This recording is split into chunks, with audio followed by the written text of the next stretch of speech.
Well, welcome in the precious and glorious name of Jesus to the Ignited Mentoring Series. My name is Robert Pears. I want to share insight, and I believe that this message is a real now word for this church. And it's time for us to sound the trumpet, to awaken the church. And I'm going to share insight from Woodworth Etter. And I really pray that this message ministers to you, encourages you, because we are in a very challenging hour. And I believe that we're in an hour that God called us, appointed us for.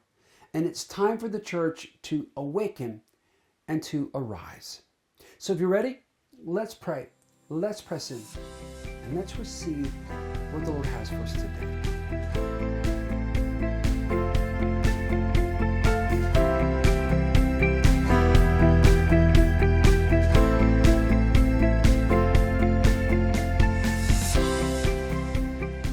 So Father, we just come in the name of Jesus. We come and we humble our hearts before you. We ask for eyes to see, ears to hear, and Father, a hearing heart. Holy Spirit, we invite you to so come and fill this place. There is no distance in the Spirit, and we just thank you for your wonderful presence. And that Jesus, you will be enthroned in this place as we worship you and honor you. And I thank you, open the word, and let us stand strong in you, Father, and in your word. And I thank you that we would receive any correction that you would bring us.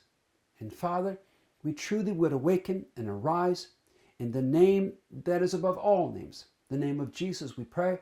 And everyone said, amen and amen. Now, if you go to Hebrews chapter 13, and in verse 13, we are told, therefore let us go forth to him, outside the camp, bearing his reproach. Let us go outside the camp. And I'm saying this because I believe that God's saying that to the church. There's this church system that is occurring right now that has the form but not the power. It speaks of a Jesus and a gospel that is not the Jesus and the gospel of the word. It's not the Jesus that we know and love. It's not the one we find in the secret place of his presence. It's not the one who died and paid the most incredible price. In fact, they attack all that. But we come and we bear that reproach because there's a cost to dare stand with him, to go outside the camp. To do it, there is a reproach. And many people don't want to pay that kind of price. But see, that's where the glory is. This is where the power is. I want to be where my Jesus is. It's not always fun. It's not always easy. But we were appointed for this. And if we are in this hour to fulfill our destiny and purpose, we've got to rise up. Now, in Hebrews 13, verse 20b through 21, through the blood of the everlasting covenant, make you complete in every good work to do his will, working in you what is well-pleasing in his sight, through Jesus Christ, to whom be the glory forever and ever. We walk well-pleasing to him. And I'm so grateful for the operation and the power of the blood in our lives. I'm grateful, and may God give us a deeper, richer understanding of the wonderful ministry of the blood of Jesus that gives us access, that sanctifies us, consecrates us. It sanctifies us out of the world and sanctifies us unto the Lord our God. Woodworth Etter said this, open your hearts to God and he will open heaven to you. I think about that, and I think about this woman who was a walking awakening, as I've said before. And when we think of an awakening, we think of how God came and his divine presence was a divine assault on an area. That when she would come into town, that people will be taken up, impacted. That people will be convicted. There will be a climate change, spiritual climate change, a moral climate change. Does that happen with the church today? When we come into a place, when the church gathers, is the area around the church impacted? I remember visiting a big church, and I was taken out the back. They were taking to show me something. And I found all these youth, and they were there out in the back, and they were all doing stuff that I could not say on this video, but it did not belong in the house of the Lord. It was not becoming to a believer, and it was being done right behind the sanctuary. And nobody seems to be bothered or concerned by it. And I'm like, where's the holiness? If we say we open our hearts to God, how can we open our hearts and not walk in a holy fear? Etter then said, he that is ashamed of my words, and of him I will be ashamed when I come in all my Father's glory. Oh, can you not understand? He is coming as a Prince of Glory to meet his bride. Jesus is coming soon. If we look around, we see what's going on this earth, and it should awaken us. It should disturb us. And yet the church somehow has lost sight. You know, I recall back in the 80s and 90s, the excitement, the thought of Jesus coming, and we were thinking about the signs and the times and all these. Yet we saw but a fraction. Today, the alarm bells are going off, and the church keeps hitting the snooze button and has become dull of hearing because it doesn't want to hear. There's an anxiety over it. Why would we walk with an anxiety? Instead of the excitement, instead of being purified, because we too love the world. We're so into the world, we don't want to give up the things of the world. And nobody's preaching the gospel with power to help people understand the true fellowship, the true joy, the true wonder, and how we can have an encounter and a deep relationship with the Lord in the secret place. She went on to say, oh, dear brethren, in the ministry, can we miss this eternal weight of glory? When Jesus comes, will he be ashamed of us?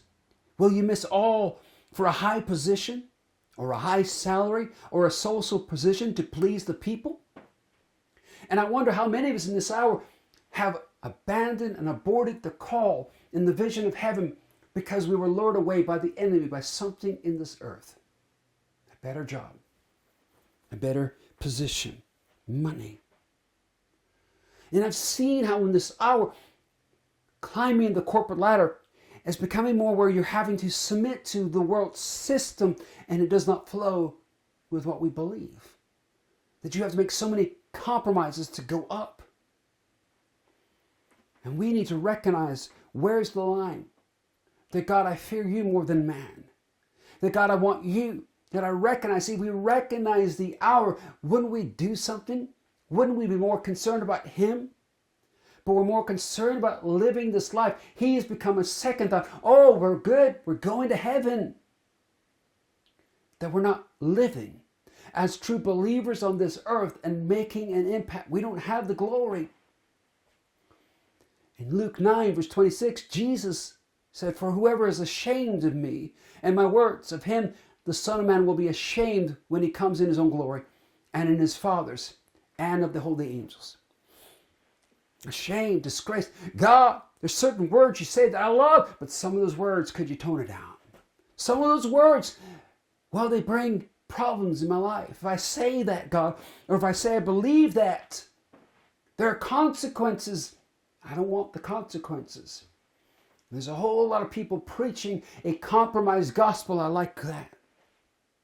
That makes me feel good. You can feel good and go to hell. The truth may not make you feel good, but it will set you free. See, we've lost sight of the real power of the gospel and how it changes your life, how it breaks you out of that prison. We're like the children of Israel, where we, having been delivered, we forgot what it was like in Egypt. Because no one's preaching the gospel anymore. We preach a fluffy, nice word. We don't want to offend people. And we have all the world system. We walk just and sound like the world. There's no separation. Shame on us. We're more ashamed of the gospel. We don't want to shame the world. We don't want to be seen, injuring the world. Oh my God, what if we say this? It might offend some people. God, forgive us. We realize we've offended you, but you'll forgive us. We need to read some verses. We need to read some. If you confess me before men, I'll confess you before the Father. I'll confess you before the angels. Why is there no power? Because we will not confess him before men. We won't make a stand. We've forgotten what men like John Wesley paid the price. Some of the persecutions preach the gospel and spend more times being chased, jumping in rivers, running and fleeing. Some of the men that paid the price of their lives. Today, we don't want to pay any price. Etter would go on to say, as God sent Jesus into the world to deliver his message, so Jesus sends us into the world as his ministers to preach his gospel faithfully. Woe to us if we do not preach the whole truth, or are ashamed or offended at any of his mighty works. And I have to ask, how many of us are willing to preach the whole truth? Let me tell you something, sometimes it's not easy. Sometimes you have to stop and think, because you know there's consequences. There are situations where it's not easy. Family members threatening, people attacking you. You're considered extremist. It costs you work. It costs you in so many areas of your life. I've seen the censorship. I've been in high positions where you apply for a job and all of a sudden they check your Facebook. Certain other things they accept. But if you're a Christian and all you have to do is mention some Christian things and all of a sudden, they're a religious extremist. I know for a fact, I've been there, seen it. Isaiah 59, verse 1, 2, and 8. Behold, the Lord is at hand. The Lord's hand is not shortened, that it cannot save, nor is ears heavy, that it cannot hear. But your iniquities have separated you from God, and your sins have hidden his face from you, so that he will not hear. The way of peace they have not known, and there's no justice in their ways. They have made themselves crooked paths. Whoever takes that way shall not know peace. And sadly, the church is falling right into this. The children of Israel did, and so is the church. And we wonder why our prayers are not effective. We wonder why we're not seeing power. We wonder why in previous generations they saw great things and we don't. Because we're not willing to humble ourselves. We're not willing to allow him to correct us. To get in the secret place and stand broken before the Lord and say, God, have your way. Father, speak into any area of my life. I am not ashamed of you. I receive your word. I receive your correction. Have your way in every aspect. In this hour, God is wrong and we are right. And we are okay with correcting God. There is no holy fear. There's no holy awe. I pray that's not in us. I pray that a secret place dwellers, that God, we truly are soft and broken and easily convicted. And Father, we're quick to our knees to repent. And Father, there's a change going on in us. We're being transformed. We've not arrived, but thank God we're not where we were. And I'm not where I will be. I'm so grateful that the devil does not have my past. He does not have my today. And he does not have my tomorrow. It is all under the blood. It all belongs to Jesus. I am his. I am his. It goes on, Etter said. Do we love the praise of men more than the praise of God? You've given them smooth sayings, trusted to good works and a moral life. In vain do you worship, teaching the doctrines, commandments, and traditions of men that will perish with the usings. Right now we've gone back. We read the word, yet we simply do not hear. We've become dull of hearing truths revealed again and again and again, and we don't want to hear them. Because why? It might challenge us. We might be shown to be wrong. I think about in the trial of Jesus, where there are the religious elites, and they challenge Jesus and demand under oath, are you the Son of the living God? And Jesus said something that shook everything, changed everything. He declared, I am. He called himself the name of the great I am.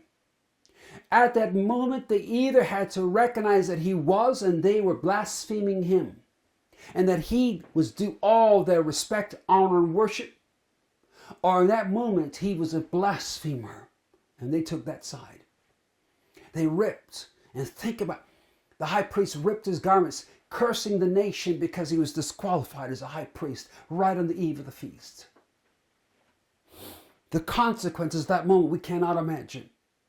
See, God doesn't play around. He brings us to such moments in time where you have to make such quality decisions. Will you stand for me or not? Will you recognize who I am or not? Because there are moments that make history, moments that define us, moments where he calls us to make a stand. Will you confess me or not? And we are coming to a moment in time where heaven is going to call us and call us to make such a stand. Are you for me or not? Etter said this, and I will finish with this. God is calling us as never before, in thunderous tones, to those who pretend to preach his word, to blow the trumpet in Zion, to sound an alarm on thy holy mountain. Let all the people tremble. What is the signal to make the people tremble? The day of the Lord is at hand. It is even at your doors. Amen. I pray that this message has provoked you, challenged you, and that now more than ever we get in the secret place and walk with a heart soft, tender, easily moved upon by the Holy Spirit. Convict us. Have your way. That our worship will be real. And that, Father, you can have your way in us, consume us, swallow us up in your love, and make of us a people. I thank you, Father. I'm so grateful for all that you've done. I'm grateful for what you are doing. And Father, that in this hour we be voices of righteousness and truth, that we realize that we've been appointed for such a time as this, that we cannot stay silent. But Father, we be bold, loud for you, walking with the wisdom, walking with a discernment, walking, Father God, with an accuracy, shrewdness, led by your Spirit in this hour, so that, Father, many will see, many will fear, and many will put their trust in you. Amen. I really pray this message has blessed you, and I encourage you to check out the videos on the secret place. There's never been a time where you need to understand the secret place. We're called that he wants to hide us in that place where we're found in him, in that intimate fellowship with him, where he keeps us. So I pray this message has blessed you and encouraged you. And if it has, would you please like, share, subscribe, and give your comments? Because as you do, you really help us with the algorithms at YouTube and Google. And as always, I remind you that this is the day the Lord has made. We will rejoice and we will be glad in it, because, through, and for him. In the name that is above all names, the name of Jesus, we pray. And everyone said, amen and amen. Thank you.